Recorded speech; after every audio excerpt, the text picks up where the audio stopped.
اتقوا الله وقولوا قولا سديدا يصلح لكم أعمالكم ويغفر لكم ذنوبكم ومن يطع الله ورسوله فقد فاز فوزا عظيما.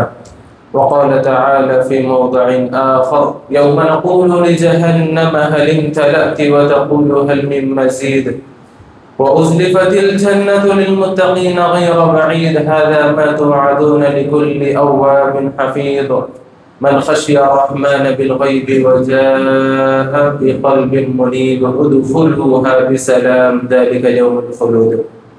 وقال تعالى في موضع آخر: ولقد ذرأنا لجهنم كثيرا من الجن والإنس لهم قلوب لا يفقهون بها ولهم أعين لا يبصرون بها ولهم آذان لا يسمعون بها أولئك كالأنعام بل هم أضل وأولئك هم الغافلون.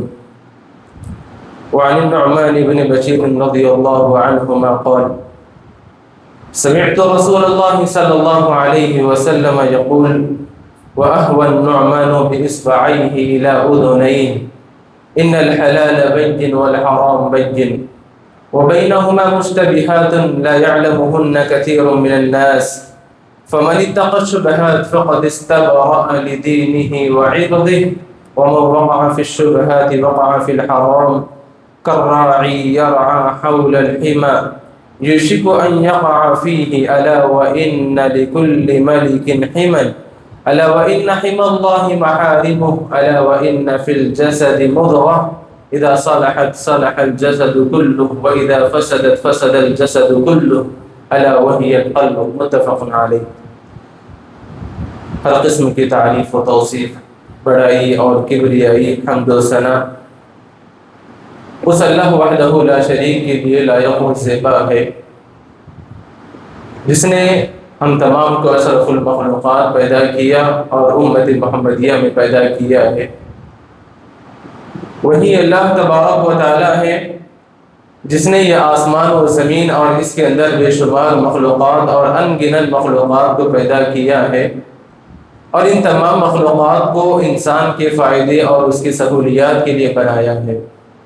آج ہم دیکھتے ہیں کہ انسان جیسے جیسے ترقی کے منازل طے کر رہا ہے، سائنسی دنیا آگے بڑھ رہا ہے، ویسے ہی آج انسان کبھی ہواؤں میں پرندوں کی طرح اڑنا جانتا ہے تو کبھی مچھلیوں کی طرح پانی میں غوطہ ہونا بھی جانتا ہے. الغرض رب العالمین کی تمام مخلوقات سے انسان بھرپور فائدہ اٹھا رہا ہے.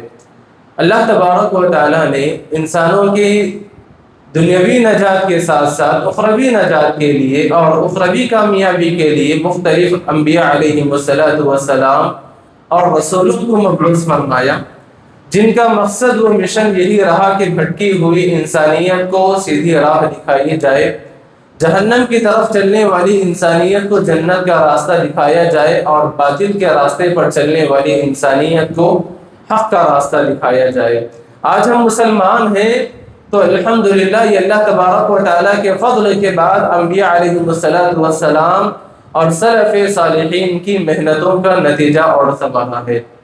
حاضرین جمعہ اور خواتین اسلام، خطبہ مسنہ کے بعد میں نے آپ حضرات و خواتین کے سامنے سورۃ الاعراف کی ایک آیت کریمہ کی تلاوت کی ہے اور ایک بخاری و مسلم کی حدیث مبارکہ آپ کے سامنے پڑھی ہے.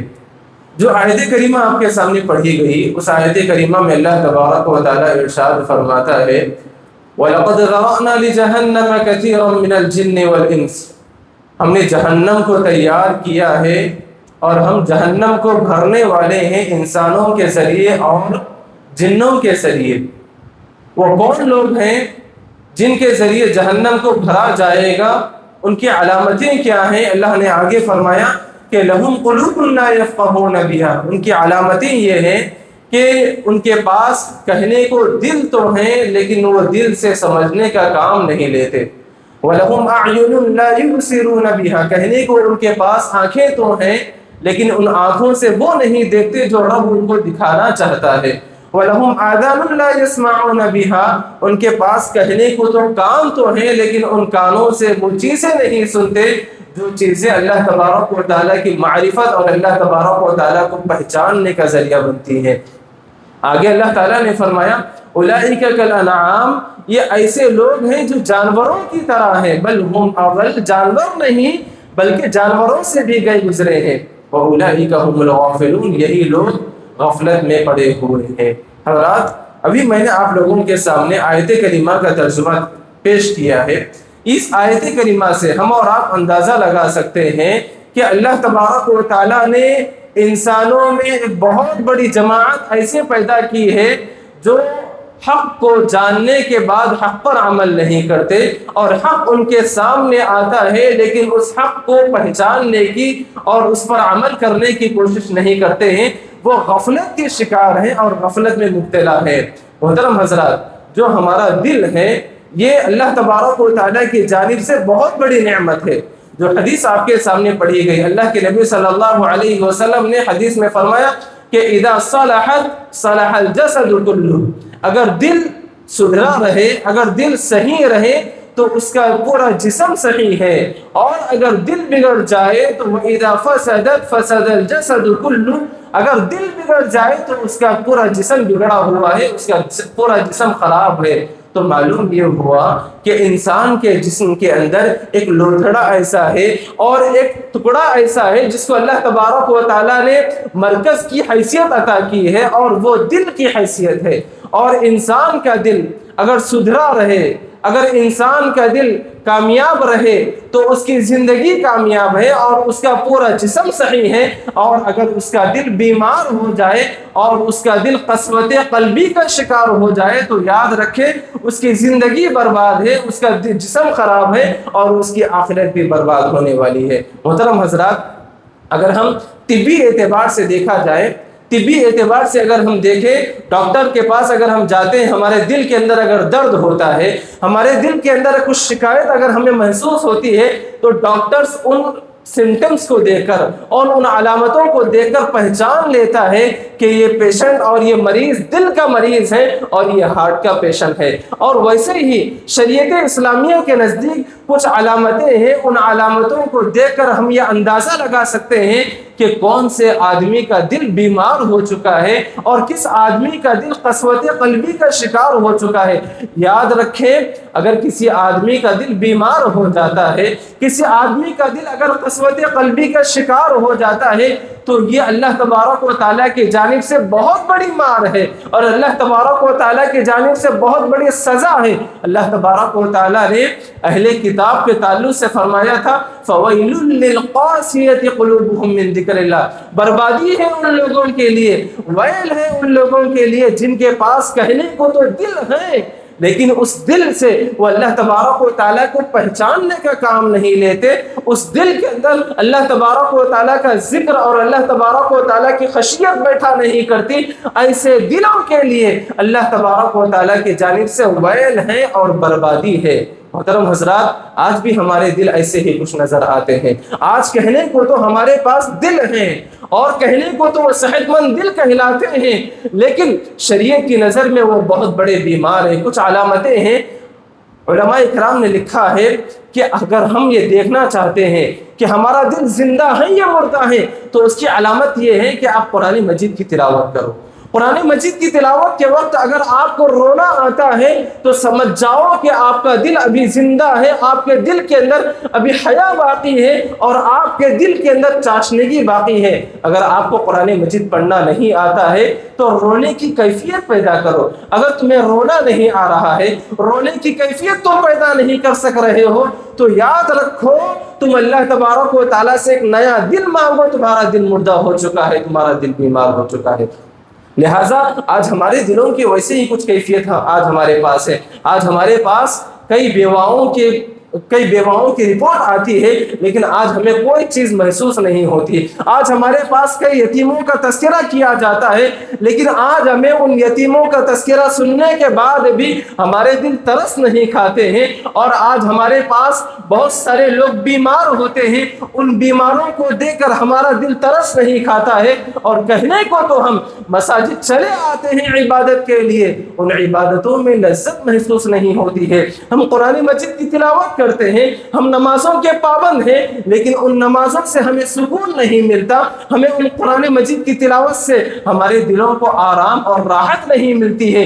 یاد رکھو آپ کا دل بیمار ہو چکا ہے. اللہ تبارک و تعالیٰ سے ایک نیا دل مانگو کہ اے اللہ میرا دل بیمار ہو چکا ہے, ہمارے دل کے اصلاح فرما اور ہمارے دل کو درست فرما. لہٰذا کچھ اسباب ہیں جن کی وجہ سے ہمارا دل بیمار ہو جاتا ہے. آئیے دیکھتے چلے کہ ہمارا دل کن چیزوں کی وجہ سے بیمار ہو جاتا ہے. سب سے پہلی چیز ہے جو ہمارے دل کو بیمار کرتی ہے, ہمارے دل کو پتھر بنا دیتی ہے, ہمارے دل کو قسوت قلبی کا شکار بنا دیتی ہے. کچھ اسباب ہیں, میں آپ کے سامنے بیان کرتا چلوں. سب سے پہلا سبب ہے جن اسباب کے ذریعے ہمارا دل بیمار ہو جاتا ہے اور ہمارا دل پتھر ہو جاتا ہے, ان اسباب میں سب سے پہلا سبب یہ ہے کہ کثرت الذنوب, گناہوں کی کثرت یہ انسان کے دل کو بیمار بنا دیتا ہے. آج ہماری صورتحال آپ دیکھیں, ہماری صبح گناہوں میں ہو رہی ہے, ہماری دوپہر گناہوں میں, ہماری شام گناہوں میں, اور اس سے بڑھ کر یہ ہے کہ ہم اتنے گناہوں میں مبتلا ہونے کے باوجود بھی کبھی ہمیں اس بات کی توفیق بھی نہیں ہوتی کہ ہم اللہ تبارک و تعالیٰ کے سامنے بیٹھ کر توبہ و استغفار کریں اور اللہ تبارک و تعالیٰ کے سامنے بیٹھ کر گڑ گڑائیں اور اپنے ان گناہوں کی معافی مانگے. یہ ہمیں کبھی اس بات کی توفیق نہیں ہوتی. اللہ تبارک و تعالیٰ فرماتا ہے کلا بل ران علی قلوبہم ما کانوا یکسبون, ہرگز نہیں, ان کے گناہوں کی وجہ سے ان کے دلوں پر مہر لگا دیا گیا ہے, ان کے گناہوں کی وجہ سے ان کے دلوں کو لاک لگا دیا گیا ہے. اب ان کے دلوں کے اندر کوئی اچھی بات داخل نہیں ہو سکتی, اور ان کے دلوں کے اندر نہ تو قرآن مجید کی تاثیر داخل ہو سکتی ہے, نہ تو ان کے دلوں کے اندر جنت کے وعدے داخل ہو سکتے ہیں, اور نہ تو جہنم کے وعدے داخل ہو سکتی ہیں. لہٰذا انہوں نے گناہوں میں اتنا حد سے تجاوز کر بیٹھا ہے جس کی وجہ سے ان کا دل بیمار ہو چکا ہے. یہ پہلا سبب ہے جس کی وجہ سے ہمارا دل بیمار ہو جاتا ہے. دوسرا سبب یہ ہے کہ ہمارا دل جن وجوہات سے بیمار ہوتا ہے, دوسرا سبب یہ ہے کہ محبت المعصیہ والجہر بہا. علماء اکرام نے لکھا ہے کہ ہمارا دل جن بیماریوں کی وجہ سے قسوت قلبی کا شکار ہو جاتا ہے اور وہ پتھر کی طرح ہو جاتا ہے, دوسرا سبب یہ ہے کہ گناہوں سے محبت کرنا. ایک ہے گناہوں پر عمل کرنا, اور دوسری چیزیں گناہوں سے محبت کرنا. آج ہماری صورتحال ایسے ہی کچھ ہے. آج ہم گناہ نہیں کرتے بلکہ گناہوں سے محبت آج ہم کر بیٹھے ہیں. کتنے نوجوان ایسے ہیں, کتنے نوجوان حضرات ایسے ہیں جو رات میں سوتے وقت گانا سنے بغیر ان کو نیند نہیں آتی. یہ گناہوں سے محبت نہیں تو اور کیا ہے. ان کو فلم دیکھے بغیر ان کو دل نہیں لگتا, اور کوئی گناہ کا کام کرے بغیر ان کا دل اطمینان نہیں ہوتا ہے. یہ گناہوں سے محبت نہیں تو اور کیا ہے. اگر آج اس دنیا کے اندر سب سے بڑے عالم دین کو اگر اس شہر کے اندر بلایا جائے, اتنے نوجوان اکٹھا نہیں ہوتے. اگر وہیں پر کسی فلمی اسٹار یا کسی فلمی اداکار یا کسی دنیاوی آدمی کو یہاں پر بلایا جائے تو لوگ اس کے ساتھ سیلفی لینے کے لیے اور اس سے ملاقات کرنے کے لیے امڑ آتے ہیں, اور پولیس کی لاٹھی کھانے کے باوجود بھی اس سے ملاقات کرنے کے لیے آگے بڑھتے ہیں. یہ گناہوں سے محبت نہیں تو اور کیا ہے. اگر آپ کے دل میں گناہوں کی محبت بیٹھ چکی ہے تو یاد رکھو آپ کا دل بیمار ہو چکا ہے. آپ اپنے دل کو پاک کریں اور آپ اپنے دل کو صاف کرنے کی کوشش کریں. اور اسی طریقے سے تیسرا سبب یہ ہے کہ کن وجوہات سے ہمارا دل بیمار ہوتا ہے.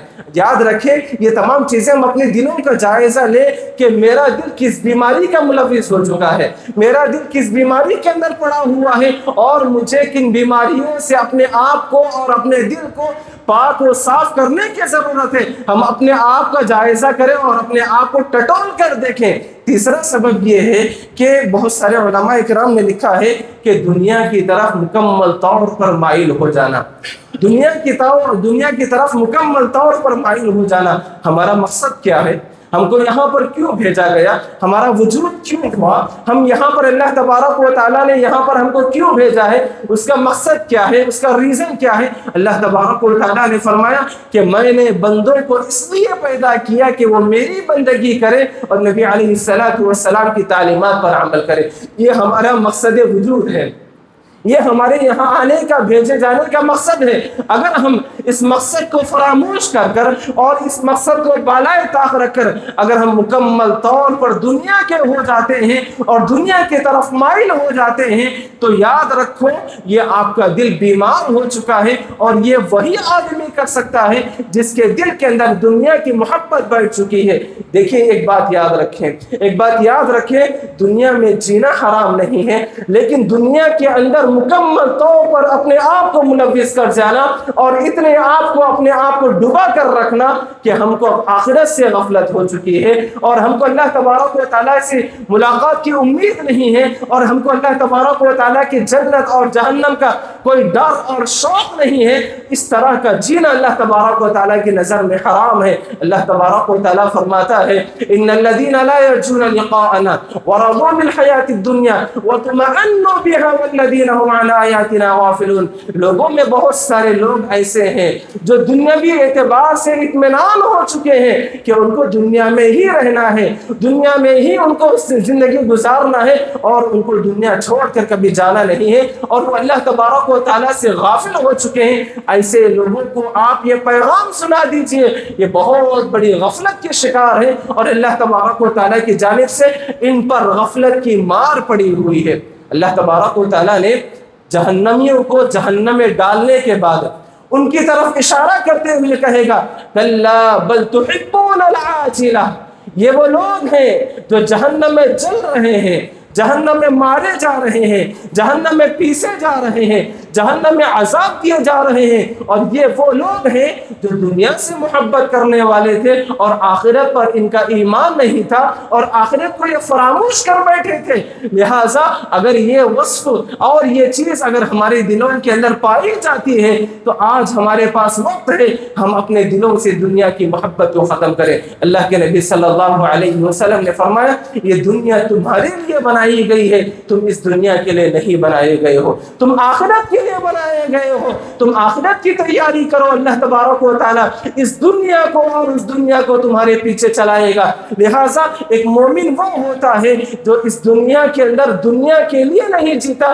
بلکہ اپنے آپ کو دنیا کے اندر آخرت میں کامیابی کے لیے اور آخرت کی نجات کے لیے جیتا ہے۔ لہٰذا ہم اپنے آپ کو اور اپنے بچوں کو اس بات کی تعلیم دے کہ ہم اس دنیا میں آئے ہیں تو اپنی آخرت کمانے کے لیے آئے ہیں اور اپنی آخرت کی کامیابی کے لیے آئے ہیں۔ بہت سارے لوگوں کو دیکھا یہ جاتا ہے کہ ان کی زندگیوں کی صورتحال ہمیں یہ معلوم ہوتی ہے کہ جینے کو ایسے جیتے ہیں کہ وہ کبھی اس دنیا سے ہرگز نہیں جائیں گے، اور انہیں عمر نوح بھی اگر مل جائے تو انہیں کب بڑھے، اور وہ اس طریقے سے آخرت سے غافل ہو کر اور دنیا سے اس طریقے سے چمٹے ہوئے ہیں۔ یاد رکھیں یہ دلوں کی بیماری کا ایک بہت بڑا سبب ہے۔ اگر ہمارے دلوں کے اندر دنیا کی محبت بیٹھ چکی ہے تو ہمارا دل بیمار ہو چکا ہے۔ اور اسی طریقے سے اگر ہم دیکھنا چاہتے ہیں کہ ہمارا دل بیمار ہے اور ہمارا دل پتھر بن چکا ہے، ہمارا دل قسوت قلبی کا شکار ہو چکا ہے، تو ان اسباب میں ایک سبب یہ بھی ہے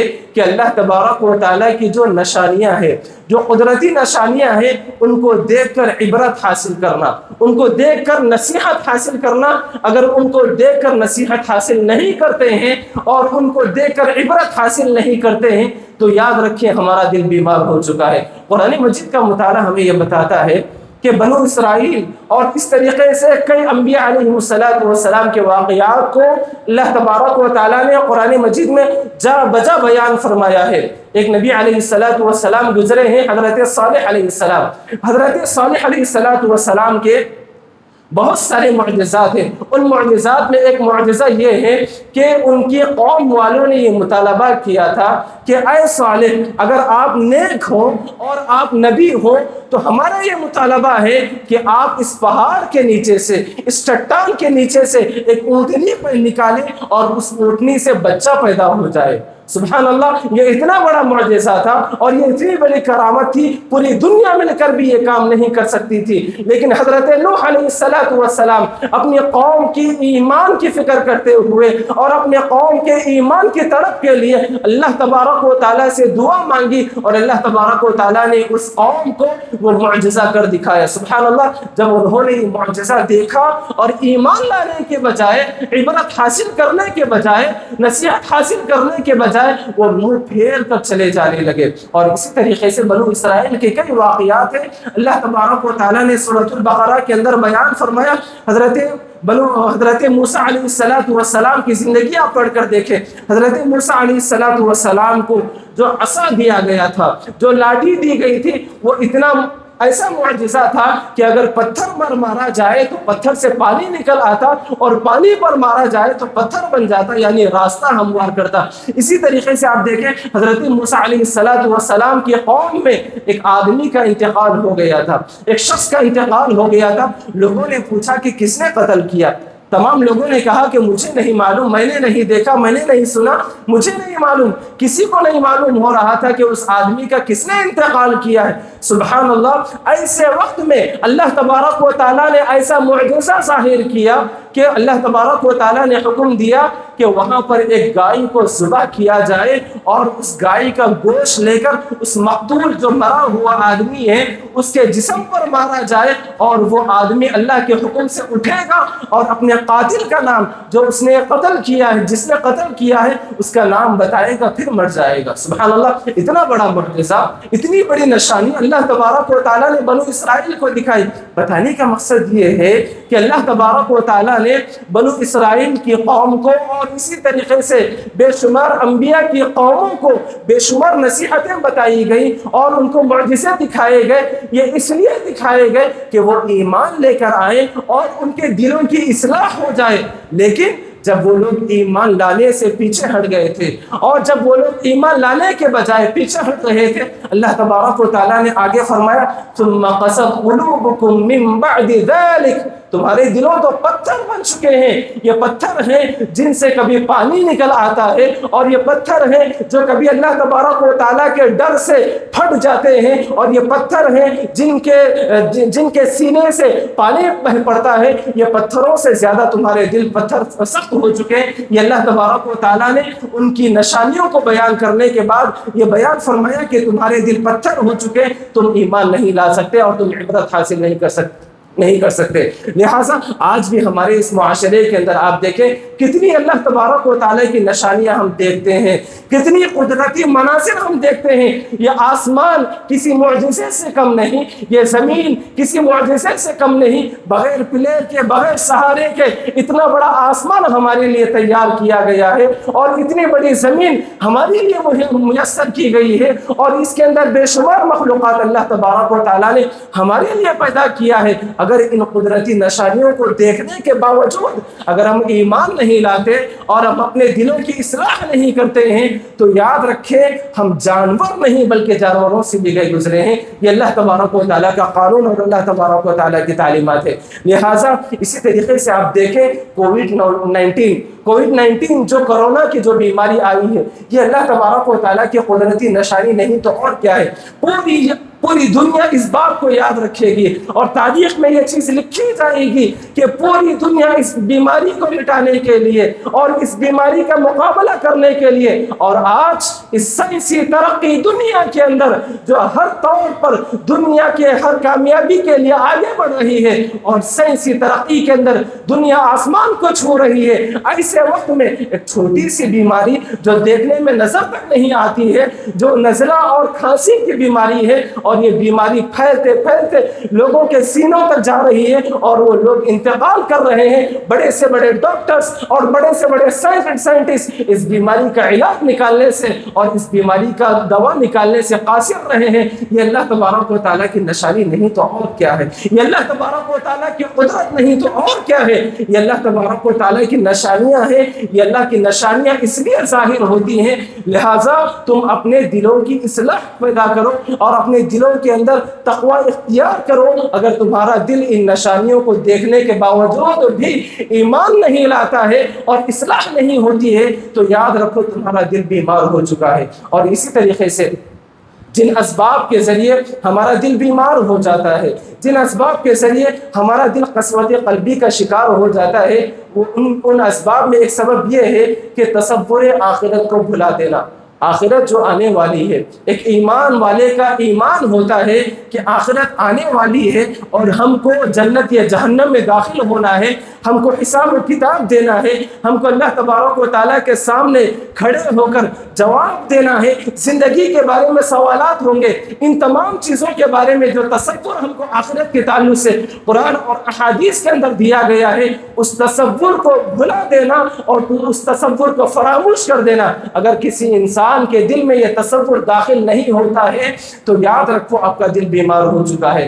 آج ہمارے نوجوانوں کو اور بہت سارے لوگوں کو ایسا دیکھنے میں نظر آتا ہے کہ ان کو کبھی آخرت میں جانا نہیں ہے، ان کو رب سے ملاقات کرنی نہیں ہے، ان کو اللہ تبارک و تعالیٰ کے سامنے کھڑے ہو کر ان گناہوں کے بارے میں جواب دینا نہیں ہے، ایسا نظر آتا ہے۔ یاد رکھو اگر آپ کے دل کے اندر یہ بیماری داخل ہو چکی ہے تو آپ کا دل بیمار ہو چکا ہے اور آپ کا دل قسوت قلبی کا شکار ہو چکا ہے۔ اور اسی طریقے سے جن اسباب کے ذریعے ہمارا دل بیمار ہو جاتا ہے، انہی اسباب میں ایک سبب یہ ہے کہ ہمارے سامنے قرآن مجید کی تلاوت کی جائے اور ہمارے سامنے وعظ و نصیحت کی جائے اور ہمارے سامنے جنت کے وعدے بیان کیے جائیں اور جہنم کی سختیاں اور جہنم کی وعیدیں بیان کی جائیں، اور ہمارا دل اگر متاثر نہیں ہوتا ہو اور ہمارے آنکھوں سے آنسو نہیں نکل آتے ہیں تو یاد رکھو آپ کا دل بیمار ہو چکا ہے، آپ کا دل سخت ہو چکا ہے اور آپ کا دل پتھر ہو چکا ہے۔ لہٰذا اللہ تبارک و تعالیٰ سے اپنے دل کی اصلاح کے لیے دعا مانگو۔ حضرت ابو بکر صدیق رضی اللہ عنہ کے بارے میں آتا ہے کہ ابو بکر رجلا بکاء لا يملك دمعه حين يقرأ القرآن۔ سبحان اللہ، حضرت ابو بکر رضی اللہ عنہ کے بارے میں آتا ہے کہ جب کبھی وہ قرآن مجید کی تلاوت کرتے تو اتنا روتے کہ ان کے رونے کی آواز آزو بازو پڑوس لوگ سنا کرتے تھے اور گھر کے اندر جھانک کر دیکھتے کہ کیا ماجرا ہے، اتنا کیوں رو رہے ہیں۔ سبحان اللہ، کہ آج ہمارے دل ویسے ہیں کہ ہم قرآن مجید کی تلاوت کریں تو ہمیں رونا آئے، ہمارے دل ویسے ہیں کہ ہم قرآن مجید کی تلاوت کریں تو ہمارے دل پسیج جائے۔ آج ہمارے دل ویسے ہیں کہ ہم قرآن مجید کی تلاوت سنتے ہیں تو ہمارے آنکھوں سے آنسو بہ پڑتے ہیں۔ ہرگز نہیں میرے بندو، ہرگز نہیں اللہ تبارک و تعالیٰ کے بندو، ہرگز ایسا نہیں ہے۔ آج ہمارے دل بیمار ہو چکے ہیں۔ آج ہمارے پاس یہ دیکھا یہ جاتا ہے کہ اگر فجر کی نماز میں 10 منٹ میں اگر نماز ہوتی ہے تو ہم اس مسجد میں آتے ہیں، اگر آج 10 منٹ کے بجائے 12 منٹ ہو جائے اور قرات 10 منٹ کے بجائے 12 منٹ کی اگر قرات ہو جاتی ہے تو ہم دوسری مسجد کا رخ کرنے لگتے ہیں۔ آج ہماری یہ صورتحال ہے اور بہت سارے گھرانوں میں، دکانوں میں دیکھا یہ جاتا ہے کہ اگر قرآن مجید کی تلاوت لگائی جائے تو لوگ کہتے ہیں، ایمان والا کہتا ہے، مسلمان کہتا ہے کہ قرآن بند کرو، گانے لگاؤ۔ نعوذ باللہ من ذالک۔ ہمارا ایمان کہاں ہے؟ ہمارا دل کیسے بن چکا ہے؟ ہمارا دل کیسے پتھر بن چکا ہے؟ ہم اپنے دلوں کا جائزہ لیں، ہم اپنے ایمان کا جائزہ لیں کہ ہم کیسے معاشرے میں جی رہے ہیں اور کیسے فتنوں کے دور میں ہم جی رہے ہیں۔ کیا یہ تمام چیزیں ہم نہیں دیکھ رہے؟ ضرور دیکھ رہے ہیں۔ لہٰذا ہم کو ضرورت اس بات کی ہے کہ جو اسباب میں نے آپ کے سامنے گنائے ہیں، ان بیماریوں میں سے اگر کوئی ایک بیماری آپ کے اندر پائی جاتی ہے، ان بیماریوں کا ازالہ اور ان بیماریوں کی شفا یابی کے لیے اللہ تبارک و تعالیٰ سے دعا مانگے۔ محترم حضرات، اب ہمارا دل بیمار ہو چکا ہے، اب ضرورت کیا ہے؟ ضرورت یہ ہے کہ ہم اپنے اس بیمار دل کی کیسے اصلاح کریں۔ اس کا علاج کیا ہے؟ اس کا علاج یہ ہے، سب سے پہلا علاج اللہ تبارک و تعالیٰ کا ذکر، کثرت سے اللہ تبارک و تعالیٰ کا ذکر کرنا۔ اللہ تبارک و تعالیٰ فرماتا ہے ثم تلین جلودهم وقلوبهم الى ذکر اللہ۔ جو بندے اللہ تبارک و تعالیٰ کا کثرت سے ذکر کرتے ہیں، اللہ تبارک و تعالیٰ ان کے دلوں کو اور ان کی چمڑیوں کو نرم بنا دیتا ہے۔ سبحان اللہ، آج ہمارے دل جو پتھر بن چکے ہیں اور ہم اس کو نرم بنانا چاہتے ہیں، موم بنانا چاہتے ہیں اور اللہ تبارک و تعالیٰ کی خشیت اس دل کے اندر بٹھانا چاہتے ہیں، تو سب سے پہلا کام آپ کو ہم کو کرنا یہ ہے کہ اللہ تبارک و تعالیٰ کا کثرت سے ذکر کریں۔ ذکر بہت سارے ہیں، اذکار بہت سارے ہیں، سبحان اللہ والحمد للہ ولا الہ الا اللہ واللہ اکبر، سبحان اللہ وبحمدہ عدد خلقہ ورضا نفسہ وزنۃ عرشہ ومداد کلماتہ، سبحان اللہ وبحمدہ سبحان اللہ العظیم۔ اس طرح بہت سارے مسنون اذکار ہم کو ملتے ہیں، ان اذکار کے ذریعے ہم اپنے پتھر دل کو موم بنا سکتے ہیں۔ یہ اللہ تبارک و تعالیٰ کے ذکر کے اندر یہ تاثیر ہے، اللہ تبارک و تعالیٰ کے ذکر کے اندر یہ طاقت ہے کہ کتنا بڑا موم پتھر والا دل کیوں نہ ہو جائے، اللہ تبارک و تعالیٰ کے ذکر کی وجہ سے اس کا دل موم بن جاتا ہے۔ اور اسی طریقے سے دوسرا علاج یہ ہے کہ اگر ہمارا دل بیمار ہو چکا ہے، ہمارے دل کو صحیح کرنے کے لیے اور ہمارے دل کے علاج کے لیے دوسرا علاج یہ ہے کہ ہم عبرت کے لیے قبرستان کا رخ کریں، قبرستان کو جانا اور قبرستان کی زیارت کرنا یہ اللہ کے نبی صلی اللہ علیہ وسلم کی سنت رہی ہے۔ لہٰذا یہ سنت آج ہمارے پاس مفقود ہو چکی ہے، خاص کر جو اہل حدیث حضرات ہیں ان کے پاس یہ سنت مفقود ہو چکی ہے۔ اگر ہم قبرستان جاتے ہیں تو صرف کسی کی تدفین کے وقت، کسی کے جنازے کے وقت ہی ہم قبرستان کا رخ کرتے ہیں، ہرگز نہیں، ایسا نہیں ہونا چاہیے۔ ہم کو اور آپ کو بار بار قبرستان کا رخ کرنا چاہیے۔ وہاں پر جانے سے آپ کو آپ کی زندگی کی حیثیت معلوم ہوگی کہ یہاں پر بڑے بڑے وکیل موجود ہیں، یہاں پر بڑے بڑے ڈاکٹرز موجود ہیں جو پوری دنیا کے لوگوں کو علاج کے ذریعے بیماریوں سے بچایا کرتے تھے اور موت سے ان کو بچایا کرتے تھے۔ وہ بڑے بڑے ڈاکٹرز یہاں پر موجود ہیں، بڑے بڑے امیر ہیں، بڑے بڑے دولت مند یہاں پر موجود ہیں۔ ان کی زندگیوں کو اگر آپ دیکھیں گے تو آپ کا دل پسیج جائے گا اور آپ کا دل نرم پڑ جائے گا۔ اسی لیے اللہ کے نبی صلی اللہ علیہ وسلم نے فرمایا زوروها فإنها تذکرکم الآخرہ۔ آپ علیہ السلام نے فرمایا کہ تم قبرستان کی بار بار زیارت کرو، یہ قبرستان کی بار بار زیارت تمہیں آخرت کی یاد دلائے گی، تمہیں جنت اور جہنم کی یاد دلائے گی، تمہیں رب کے سامنے کھڑے ہو کر ایک ایک پائی کا جواب دینا ہے، اس چیز کا احساس تمہارے دلوں میں پیدا ہوگا۔ اور یہاں پر آؤ گے تو تمہیں اس قبر کے گڑھے کے بارے میں تمہیں ڈر محسوس ہوگا کہ یہاں پر کوئی نہیں ہوگا، میرے والدین نہیں ہوں گے، میرے بیوی بچے نہیں ہوں گے، یہاں پر میرے عزیز و اقارب نہیں ہوں گے، کوئی نہیں ہوں گے۔ ایک چھوٹے سے گڑھے کے اندر مجھے ڈال دیا جائے گا اور میں اپنی زندگی اور قبر کے اندر اکیلا محسوس کروں گا۔ لہٰذا قبرستان کو جائیں گے تو ہمارا دل نرم ہوگا اور ہمارا دل پسیج جائے گا۔ اور اسی طریقے سے ایک تیسرا علاج یہ بھی ہے کہ جو قریب المرض جو لوگ ہیں، جو موت کے قریب جو لوگ تڑپ رہے ہیں، جن کی زندگی موت اور حیات کے اندر کھیل رہی ہے، جن کے زندگی ختم اختتام پر ہے، ایسے لوگوں کے پاس جائیں، ایسے مریضوں اور ایسے پیشنٹس کے پاس جائیں۔ آپ ان کی زندگیوں کو دیکھیں، ان کے پاس کیا کچھ نہیں تھا، ان کے پاس بڑے بڑے بنگلے تھے، بڑے بڑے گاڑیاں تھیں اور ان کے آگے پیچھے سیکورٹی چلا کرتی تھی۔ ایسے تمام کے تمام لوگ بڑی بڑی بیماریوں سے لڑ کر وہ پریشان ہیں، وہ اس دنیا کو چھوڑ کر آگے کی دنیا کے لیے رخ کر رہے ہیں۔ ایسے لوگوں کو اگر آپ دیکھیں گے تو آپ کی زندگی کے اندر اللہ تبارک و تعالیٰ کا ڈر پیدا ہوگا اور آپ کا دل نرم ہو سکتا ہے۔ اور اسی طریقے سے ایک آخری علاج یہ ہے کہ ہم اپنے رب سے، اللہ تبارک و تعالیٰ سے دعاؤں کا سہارا لیں۔ اگر ہمارا دل بیمار ہو چکا ہے، ہمارا دل اگر سخت ہو چکا ہے، ہمارے اندر نہ تو والدین کی محبت داخل ہو رہی ہے، نہ تو اللہ کی محبت داخل ہو رہی ہے، نہ تو نبی کی تعلیمات پر عمل ہو رہا ہے، مکمل طور پر ہم دین سے کٹے ہوئے ہیں، دنیا کی طرف مائل ہو چکے ہیں، گناہوں میں ملوث ہو چکے ہیں، تو یاد رکھیں دعاؤں کا سہارا لے۔ دعائیں ایک ایسا ہتھیار ہے جہاں پر کوئی راستے نہ ہو تو وہاں پر راستے بناتی ہے۔ دعاؤں کے اندر وہ تاثیر اور طاقت اللہ تبارک و تعالیٰ نے رکھی ہے، جہاں پر انسان کے سامنے اگر اندھیرا ہو جائے، اللہ تبارک و تعالیٰ ان اندھیرے کے اندر روشنی پیدا کرے گا۔ یہ ان دعاؤں کے اندر تاثیر ہے۔ اللہ کے نبی صلی اللہ علیہ وسلم نے فرمایا القلوب بین اصبع الرحمن یقلبها کیف یشاء۔ ہمارے دل اللہ تبارک و تعالیٰ کے دو انگلیوں کے درمیان ہے، اس کو جیسے چاہے اللہ تبارک و تعالیٰ پلٹ دیتا ہے۔ اسی لیے اللہ کے نبی صلی اللہ علیہ وسلم بارہا یہ دعا مانگا کرتے تھے، یا مقلب القلوب ثبت قلبی علی دینک، اے دلوں کو پھیرنے والے میرا دل تیرے دین کی طرف پھیر کر رکھ اور میرے دل کو تیرے دین پر استقامت اور اس پر جمع کر رکھ۔ اللہ کے نبی صلی اللہ علیہ وسلم یہ دعائیں مانگا کرتے تھے۔ اور اسی طریقے سے اللہ کے نبی صلی اللہ علیہ وسلم کی ایک دعا یہ بھی ہے، اللہ کے نبی صلی اللہ علیہ وسلم دعا کیا کرتے تھے، اللہم انی اعوذ بک من قلب لا یخشع، اے اللہ مجھے ایسا دل نہیں چاہیے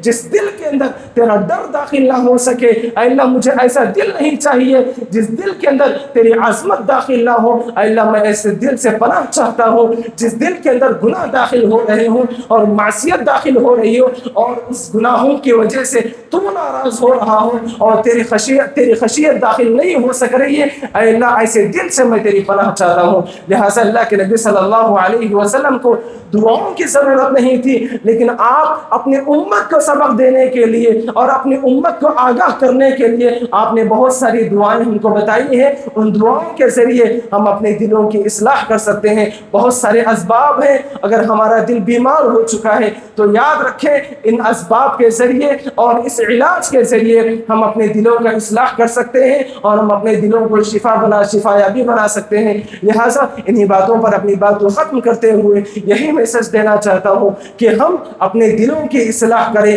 دلوں کی اصلاح ایمان کو قوت دیتی ہے، دلوں کی اصلاح ایمان کے اندر تازگی پیدا کرتی ہے، دلوں کی اصلاح اللہ تبارک و تعالیٰ کا خوف پیدا کرتی ہے، دلوں کی اصلاح اللہ تبارک و تعالیٰ کی خشیت پیدا کرتی ہے۔ اگر دل بیمار ہو جائے تو ہمارا جسم بیمار اور ہماری دنیا اور ہماری آخرت بیمار ہے۔ اللہ تبارک و تعالیٰ سے دعا ہے اللہ تعالیٰ ہم تمام کے جو بھی دل بیمار ہیں اللہ ان تمام بیمار دلوں کو اللہ تو شفائے کاملہ عطا فرما۔ اللہ ہمارے دل گناہوں کے اندر ملوث ہو چکے ہیں، اللہ ان تمام دلوں کی تو اصلاح فرما، اللہ ان تمام دلوں کے اندر تیرا خوف اور تیری خشیت داخل ہونے کی توفیق عطا فرما۔ اللہ ہم میں سے جو لوگ پریشان حال ہیں ان تمام کی پریشانیوں کو دور فرما۔ اللہ جو بیمار ہیں اللہ ان تمام لوگوں کو صحت کاملہ و عاجلہ عطا فرما۔ اللہ جو پریشان حال ہے ان تمام کی پریشانیوں کو دور فرما۔ اللہ جو بے روزگار ہیں اللہ ان تمام لوگوں کو حلال روزی روٹی عطا فرما۔ اللہ جو بے گھر ہیں اللہ ان تمام لوگوں کو بہترین ٹھکانہ نصیب فرما۔ اللہ جو تیری راہ میں عمل کرنا چاہتے ہیں، دین پر عمل کرنا چاہتے ہیں، لیکن اللہ دنیا کی فتنے ان پر عمل کرنے سے روکتی ہے، اللہ ان تمام لوگوں کو تو ہدایت دے اور ان تمام لوگوں کو دین پر عمل کرنے کی توفیق عطا فرما۔ اللہ جو لوگ بیمار ہیں تمام لوگوں کو شفائے کاملہ و عاجلہ عطا فرما۔ اللہ جو ہسپتالوں میں یا گھروں میں یا روڈوں پر تڑپ رہے ہیں بیماری کی وجہ سے اللہ ان تمام لوگوں کی شفایابی عطا فرما۔ اللہ ہم میں سے اگر والدین، بھائی بہن، عزیز و اقارب یا کوئی بھی ایمان والا بھائی یا بہن اللہ تیرے پاس آ چکے ہیں اللہ ان تمام کی مغفرت فرما۔ اللہ اگر کسی کو عذاب ہو رہا ہے اللہ ان کے عذاب میں تخفیف فرما۔ اللہ جب تک ہم کو زندہ رکھ، ایمان کی حالت میں زندہ رکھ، جب بھی ہمارا خاتمہ ہو ایمان بالخیر ہونے کی توفیق عطا فرما۔ اللہ تمام مسلمانوں کی حفاظت فرما۔ اللہ تمام مسلمانوں کے جان کی، مال کی، عزت کی، آبرو کی حفاظت فرما۔ اللہ تمام مسلمانوں کے دین کی حفاظت فرما۔ اللہ تمام مسلمانوں کو دین پر مکمل طور پر عمل کرنے والا بنا۔ اللہ ہم اس دین کے لیے آئے ہیں اور اسی دین کے لیے اللہ ہم سب کو مرنے والا اور جینے والا بنا۔ اللہ جس طرح آج ہم اس مسجد میں جمع ہیں اللہ ہم تمام کو ایسے ہی کل جنت الفردوس میں بھی جمع ہونے کی توفیق عطا فرما۔ آمین یا رب العالمین۔ وآخر دعوانا ان الحمد للہ رب العالمین۔